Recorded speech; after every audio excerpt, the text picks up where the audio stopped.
சிஆர்எம்னு சொன்னால் என்ன?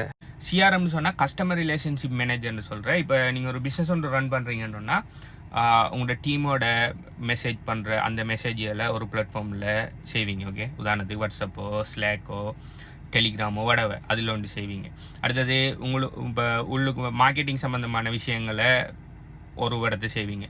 அடுத்தது சேல்ஸ் டீமோட சேல்ஸ் என்ன மாதிரி யாரோட போய் பேசியிருக்காங்க, உங்களுக்கு யாரோட கால் புக் பண்ணினா அவங்களோட பேசினோட அப்டேட்ஸ் என்ன, அவரோட முதலாவது காலில் என்ன சொன்னாங்க, ரெண்டாவது காலில் என்ன சொன்னாங்க, மூணாவது காலில் சொன்னாங்க, அது ஒரு விஷயம் நடக்கும். அடுத்தது மார்க்கெட்டிங் அவுட்ரீச் பண்ணுவாங்கன்னா ஃபர்ஸ்ட் இமெயில் சென்ட் பண்ணியாச்சு, செகண்ட் இமெயில் என்ன நடந்தது, தேர்ட் இமெயில் சொல்லி அதுக்கு ஒரு பிளாட்ஃபார்ம் இருக்கும். ஓகே, அடுத்தது டீம் மீட்டிங்கில் நடக்கிறதுக்கு ஒரு பிளாட்ஃபார்ம் இருக்கும். இப்படி ஒவ்வொன்றுக்கும் ஒவ்வொரு விஷயத்தை செய்யக்குள்ள என்ன நடக்கும்னா ஒன்றோட ஒன்று இன்டர் கனெக்ட் இல்லாமல் இருக்கும். இப்போ சேல்ஸ் டீம் அவங்க செய்கிற விஷயத்த மார்க்கெட்டிங் டீம் பார்க்கலாம், மார்க்கெட்டிங் டீம் செய்கிற விஷயத்த இங்கே மற்ற அட்மின் டீம் பார்க்கலாம் அப்படின்னு சொல்லி ஒவ்வொரு டீமும் வேறு வேறு விஷயம் செய்யக்குள்ளே ஒன்றுமே அந்த கொலாபரேஷன் ஒன்று இல்லாமல் இருக்கும். அதுக்காக தான் சிஆர்எம்னு சொல்லி ஒரு டூல் ஒன்று யூஸ் பண்ணுவாங்க. இப்போ நீங்கள் உங்களோட ஒரு கம்பெனியில் ஒரு 4-5 பேர் இல்லாட்டி நிறைய பேர் ஒர்க் பண்ணீங்கன்னா அந்த சிஆர்எம் பார்த்தீங்கன்னா எல்லா டிபார்ட்மெண்ட்டையும் கனெக்ட் பண்ணி எல்லாத்தையுமே ஒரே பார்வையில் ஒரு டேஷ்போர்டில் வச்சிருக்கிற மாதிரி. ஓகே, ஸோ இப்போ நீங்கள் சேல்ஸ் டீம் என்ன செய்கிறாங்க, அப்போ சேல்ஸ் டீமுக்குள்ளே ஏதாவது மார்க்கெட்டிங் சம்மந்தமான விஷயம் கதைக்கணும் பேசணுன்னா அவங்கள டேக் பண்ணலாம், அப்படி அவங்களோட கம்யூனிகேட் பண்ணலாம், இல்லாட்டி அவங்க ஏதாவது ஒர்க் ஒன்று இதுக்குள்ளே அசைன் பண்ணலாம்.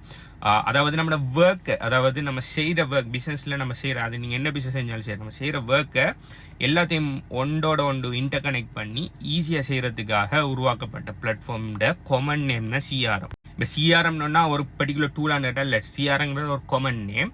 ஸோ சிஆர்எத்துக்கு பல வகையான டூல்கள் இருக்குது. சில டூல்ஸ்கள் பார்த்தீங்கன்னு சொன்னால் ஃப்ரீ, சில டூல்கள் பேமெண்ட் பண்ணுற மாதிரி இருக்கும்.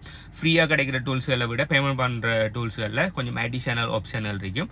ஸோ நீங்கள் ஒரு பிஸ்னஸ் ஒன்று ரன் பண்ணுவீங்கன்னு சொன்னால் உங்களுக்கு என்ன மாதிரியான சிஆர்எம் பெஸ்ட்டாக இருக்குன்னு சொல்லி நீங்கள் அதை செக் பண்ணி, ஓகே உங்களுக்கு கட்டாயம் பெய்ட் டூல் தான் வேணும்னு சொன்னால் நீங்கள் பெய்ட் டூலில் போய்க்கலாம். அப்படி இல்லாட்டி பெய்ட் டூல் நீங்கள் அவசியம் இல்லை, அதில் இருக்கிற ஃபீச்சர்ஸ்லாம் எங்களோட பிஸ்னஸுக்கு ரெலவெண்ட் இல்லை, எங்களுக்கு ஃப்ரீ டூலில் இருக்கிறதே தாராளமாக போயிடணுன்னா நீங்கள் ஃப்ரீ டூல்லையே பாவிச்சு கொள்ளலாம். நீங்கள் இந்த மாதிரியான சிஆர்எம் சில பாவிக்கக்குள்ள உங்களோட கம்பெனியோட ஒர்க்கை ஃபாஸ்ட் பண்ணலாம், உங்களோட டைமை நிறைய சேவ் பண்ணலாம். ஓகே, அப்படி இல்லை உங்கள்ட்ட ஆல்ரெடி பிஸ்னஸ் ஒன்று இல்லைன்னு சொன்னால் நீங்கள் என்ன செய்யலாம், பெஸ்ட்டான சிஆர்எம் பிளாட்ஃபார்முகளை போய் அனலைஸ் பண்ணி அதில் நல்ல சிஆர்எம் பிளாட்ஃபார்முகளை எடுத்து நீங்கள் என்ன செய்யலாம், வேறொரு பிஸ்னஸ் வந்து சிஆர்எம் இல்லாமல் ரன் பண்ணிட்டு இருப்பாங்க. நிறைய பிஸ்னஸில் ப்ளம்பிங் சர்வீஸ், எலக்ட்ரிக்கல் சர்வீஸ், அது இது கடன் சொல்லி நிறைய பிஸ்னஸ் எழுதிங்க. அந்த பிஸ்னஸை நீங்கள் அப்ரோச் பண்ணி, ஓகே உங்களோட பிஸ்னஸுக்கு இப்படி ஒரு சிஆர்எம் ஒன்று இருக்குது, இந்த சிஆர்எத்தை இம்ப்ளிமெண்ட் பண்ணால் இவ்வளவு டைமை நீங்கள் சேவ் பண்ணலாம், இவ்வளவு இது செய்யலாம். இப்போ டைமை சேவ் பண்ணுறதால உங்களோட கம்யூனிகேஷனில் நடக்கிறதால உங்களோட சேல்ஸுகளை கூட்டலாம், அது இதுன்னு சொல்லி அவங்களுக்கு அதை பிச் பண்ணி நீங்கள் உங்களோட சிஆர்எத்தை அவங்களுக்கு இம்ப்ளிமெண்ட் பண்ணுறதுக்கு சொல்லிக் கொடுத்து அதுக்கு ஒரு சர்வீஸ் ஃபீ ஒன்று நீங்கள் வாங்கி அதை ஒரு பிஸ்னஸாக நீங்கள் பண்ணலாம். ஸோ இந்த மாதிரி பிஸ்னஸை சொல்கிறேன்.